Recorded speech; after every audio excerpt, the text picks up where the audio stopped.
Las luces fluorescentes zumbaban por encima mientras el detective Sanders deslizaba una pila de estados de cuenta bancarios a través de la mesa del cuarto de interrogatorio. ¿Te gustaría explicar estas transferencias, señor Anderson? Estudié los papeles con calma, observando las transacciones resaltadas. 4 millones de pesos movidos sistemáticamente de las cuentas de la empresa a un banco offshore durante 6 meses. El rastro era meticuloso, perfectamente diseñado para implicarme. Esas transferencias se hicieron utilizando mis credenciales, dije con tranquilidad, pero no las autoricé.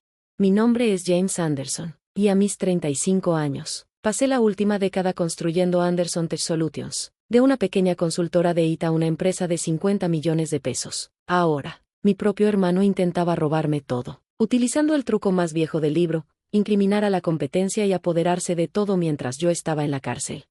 El detective Sanders se recostó en su silla, estudiándome. Tu hermano David dice que has estado malversando fondos desde la muerte de nuestro padre el año pasado. Afirma que te molestó no haber sido nombrado CEO en el testamento. Casi me reí. David siempre había sido bueno para inventar historias, para hacerse pasar por la víctima, pero esta vez cometió un error crucial. Detective, dije, ¿ha revisado las grabaciones de seguridad de nuestras oficinas? Frunció el ceño. ¿Qué grabaciones de seguridad? Las cámaras que instalé hace 6 meses, justo después de la primera transferencia sospechosa, cubren todas las oficinas, incluida la de David. Creo que encontrará las grabaciones esclarecedoras. El detective hizo una nota, pero pude ver el escepticismo en sus ojos. Para él, esto era solo otro crimen de cuello blanco, con las pruebas presentadas en filas ordenadas de números y transferencias bancarias. Aún no se daba cuenta de que solo estaba viendo la mitad de la historia. 24 horas antes, yo estaba en mi oficina revisando los informes trimestrales cuando la policía irrumpió. David estaba en la puerta, observando con satisfacción apenas contenida mientras me ponían las esposas. Los empleados se reunieron en un silencio atónito, sus caras una mezcla de incredulidad e incertidumbre. Lo siento que llegara a esto, James, dijo David, su voz goteando con falsa preocupación, pero no podemos permitir que nadie robe de la empresa, ni siquiera la familia. Ahora, sentado en el cuarto de interrogatorio, pensaba en el verdadero robo que había ocurrido, no de dinero, sino de confianza. Después de la muerte de nuestro padre, David había cambiado. El hermano que una vez había sido mi amigo más cercano se había consumido por la ambición y los celos. Déjame decirte lo que realmente sucedió, le dije al detective Sanders. Todo comenzó el día después del funeral de nuestro padre. La memoria seguía fresca, David entrando a mi oficina, agitando el testamento como un arma. «¿Esto es ridículo?», había gritado. «Papá te dejó el control de la empresa, ni siquiera eres el mayor».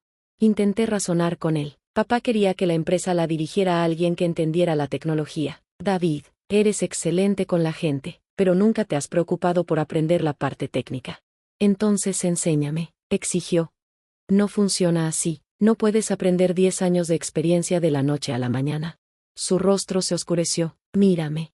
Durante los meses siguientes, David trató de imponer su control a pesar de su participación minoritaria. Menospreciaba mis decisiones. Difundía rumores entre los miembros de la junta y trataba de volverse en mi contra con los empleados. Pero nada funcionó, la empresa seguía prosperando bajo mi liderazgo.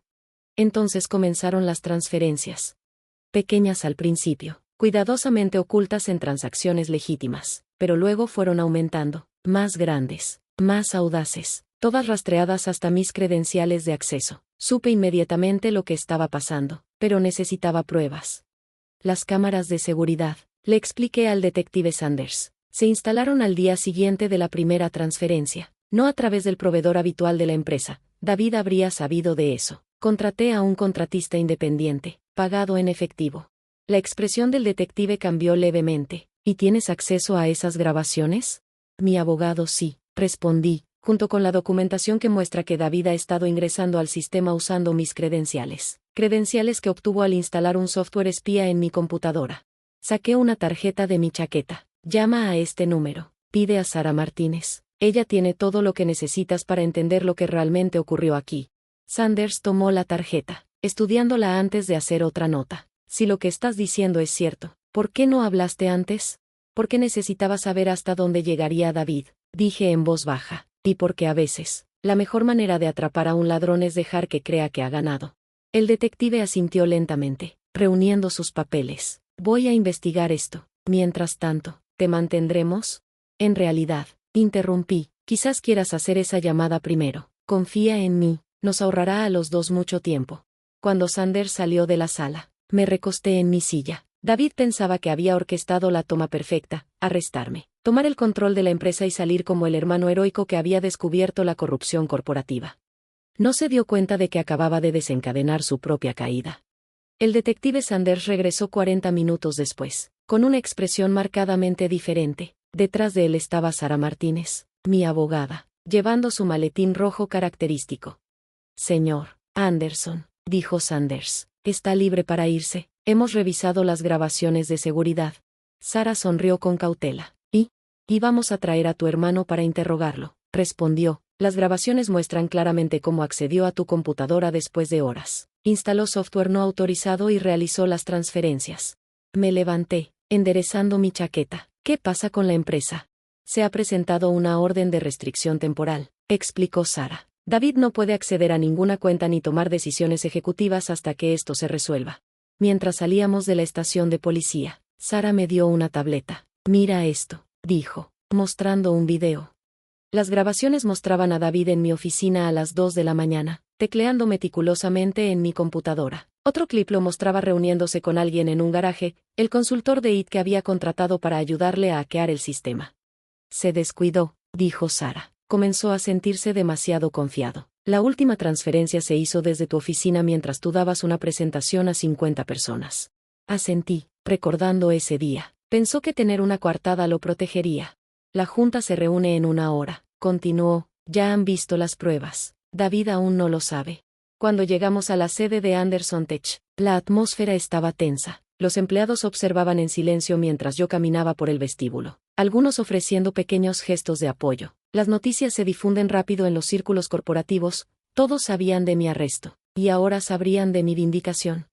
La sala de juntas ya estaba llena cuando entramos. David estaba sentado en la cabecera de la mesa, en el antiguo asiento de mi padre. Su sonrisa confiada vaciló al verme. ¿Qué está haciendo aquí?, exigió, poniéndose de pie. Se supone que debe estar bajo custodia. Siéntate, David, dijo Sara con firmeza. La junta tiene algunas preguntas para ti. El presidente, Robert Chen, se aclaró la garganta. Señor Anderson, David, hemos revisado algunas pruebas preocupantes. Imágenes de seguridad que te muestran accediendo de manera no autorizada a los sistemas de la empresa. Documentación de transferencias fraudulentas. Eso es ridículo, balbuceó David. James es el que. Detente, lo interrumpí. Se acabó, David. Tenemos grabaciones de ti instalando el keylogger, reuniones con hackers, haciendo transferencias desde mi oficina mientras yo estaba en presentaciones públicas. El color desapareció de su rostro mientras Robert continuaba enumerando las pruebas. Registros bancarios que mostraban pagos a ciberdelincuentes, correos electrónicos que había borrado, pero que fueron recuperados del servidor, un rastro completo de su intento de golpe corporativo. Esto es un error, intentó de nuevo, pero su voz ya no tenía convicción. El único error, dije en voz baja, fue pensar que podías salirte con la tuya.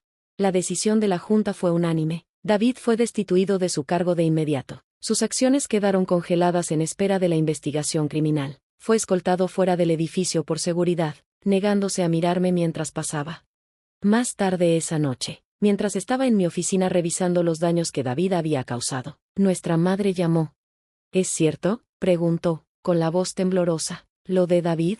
Sí, respondí simplemente. Tenemos todo en video. Guardó silencio por un largo momento. Tu padre siempre se preocupó por él. Decía que David quería el éxito sin entender el trabajo que requería. ¿Papá lo sabía? Sabía que David no estaba listo para liderar, dijo suavemente. Por eso te dejó a cargo. Esperaba que David aprendiera de ti. No esto. Después de colgar, me quedé mirando una vieja foto en mi escritorio. David y yo en la fiesta de inauguración de la empresa hace 10 años. Ambos sonreíamos, con los brazos alrededor de los hombros del otro, llenos de sueños sobre el futuro. Sara apareció en la puerta. El FBI quiere hablar con David. Creen que este no fue su primer intento de fraude corporativo.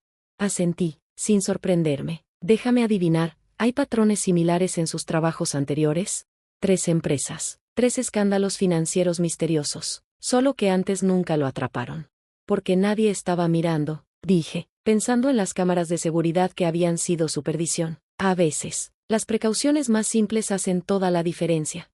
3 meses después del arresto de David, Me senté en la antigua oficina de mi padre, mi oficina ahora, revisando los últimos hallazgos de la investigación del FBI. El alcance de los crímenes de David era asombroso: 5 empresas, más de 12 millones de dólares robados y una red de cuentas en el extranjero que abarcaba 3 continentes. Ha aceptado un acuerdo, dijo Sara, dejando un grueso folder sobre el escritorio. 10 años con posibilidad de libertad condicional. Restitución completa a todas las empresas afectadas. Me recosté en la silla, sintiendo el peso de todo lo sucedido. ¿Y nuestra madre? Todavía no quiere hablar con él. Se ha estado quedando en la casa del lago. Dice que necesita tiempo para procesarlo todo. La investigación reveló que los crímenes de David comenzaron mucho antes de lo que nadie sospechaba. Había estado malversando fondos desde la universidad, comenzando con pequeñas cantidades de organizaciones estudiantiles y ascendiendo hasta el robo corporativo. Cada vez se volvía mejor en ocultar su rastro, hasta que intentó incriminarme a mí. Un golpe en la puerta interrumpió mis pensamientos. Robert Chen entró, sosteniendo un periódico. ¿Has visto esto? El titular decía: CEO de tecnología atrapa a su hermano en fraude de $4M usando cámaras de seguridad. Debajo, una foto de David siendo escoltado a la corte, y otra más pequeña de mí dando una conferencia sobre ciberseguridad. Ahora te llaman un pionero en seguridad corporativa, dijo Robert con una leve sonrisa. 3 empresas ya han preguntado sobre la implementación de sistemas de vigilancia similares. Negué con la cabeza. No lo hice para ser un pionero. Lo hice porque conocía a mi hermano. Y por eso funcionó, intervino Sara. Entendiste que la amenaza no siempre es externa. A veces, los mayores peligros vienen desde adentro. Un mensaje apareció en mi computadora, un correo electrónico desde la cuenta de prisión de David. James, he tenido mucho tiempo para pensar. Sobre papá, sobre la empresa, sobre todo. Siempre fuiste mejor en esto que yo. Estaba demasiado orgulloso para verlo. Sé que decir, lo siento, no es suficiente. Pero necesito que entiendas por qué lo hice. ¿Puedes visitarme? David. Me quedé mirando la pantalla, recordando todas las veces que David y yo habíamos soñado con dirigir la empresa juntos. ¿Cómo habíamos llegado de eso a esto? ¿Vas a verlo?, preguntó Sara en voz baja. Sí, respondí tras un momento. No por él, por mí. Necesito entenderlo también. La sala de visitas de la prisión era fría y estéril. David estaba sentado frente a mí, vistiendo un uniforme naranja que de alguna manera lo hacía parecer más pequeño. La arrogancia confiada había desaparecido, reemplazada por algo que casi parecía humildad. Gracias por venir, dijo con la voz ronca. ¿Por qué lo hiciste?, pregunté simplemente. No solo el fraude. ¿Por qué intentar inculparme? Guardó silencio por un largo momento. Porque tú lo hacías parecer tan fácil. Todo lo que papá te enseñó, todo lo que construiste, quería demostrar que yo también podía hacerlo, que merecía su confianza tanto como tú. ¿Robando y mintiendo? Ganando, dijo en voz baja. Eso era lo único que veía, ganar, sin importar el costo. Me olvidé de todo lo demás. Lo miré, viendo a mi hermano con claridad tal vez por primera vez. Papá no me eligió porque te quisiera menos. Me eligió porque sabía que no estabas listo. Lo sé ahora. Sus ojos se llenaron de lágrimas. ¿Alguna vez podrás perdonarme? No lo sé, respondí con honestidad. Pero estoy aquí, ¿no? Después de salir de la prisión, conduje hasta la casa del lago para ver a nuestra madre. Estaba sentada en el muelle, viendo la puesta de sol, algo que solía hacer con papá. ¿Cómo está?, preguntó mientras me sentaba a su lado. Perdido, respondí, pero tal vez finalmente encontrando su camino. Tomó mi mano y la apretó suavemente. Tu padre estaría orgulloso de ti, no solo por salvar la empresa, sino por ir a ver a David. Eso requiere un tipo de fuerza diferente. Nos quedamos en silencio, viendo cómo el sol se hundía en el horizonte. Pensé en las cámaras de seguridad que habían atrapado los crímenes de David, en cómo algo destinado a proteger la empresa terminó salvando a nuestra familia de sí misma. A veces, la verdad duele, pero es la única forma de seguir adelante. La empresa siguió creciendo, más fuerte después de haber superado la tormenta. David cumplió su condena, tomando cursos de ética empresarial y tratando de entender en qué había fallado. Nuestra madre poco a poco comenzó a sanar, aunque nunca volvió a mirarnos de la misma manera. Y yo, mantuve las cámaras en funcionamiento, no porque temiera otra traición, sino como un recordatorio de que la transparencia, por dolorosa que sea, siempre es mejor que el engaño.